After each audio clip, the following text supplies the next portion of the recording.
శ్రీగురుభ్యో నమః. శ్రీగణేశాయ నమః. ఆలింగ్య భద్రకాళీ మానసేన తత్ర హరిశిలాశ్యామాం మనసి మహాకాళో మే విహరతు మధుపాన విభవన్నేత్ర.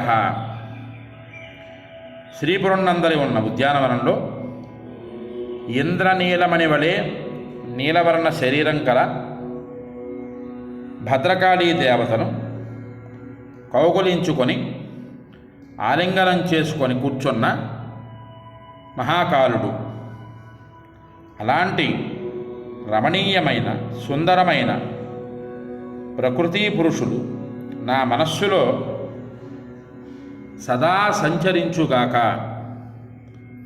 అన్నది ఆ శ్లోకం తాలూకా తాత్పర్యం. జగతః పితరౌ వందే పార్వతీ పరమేశ్వరౌ.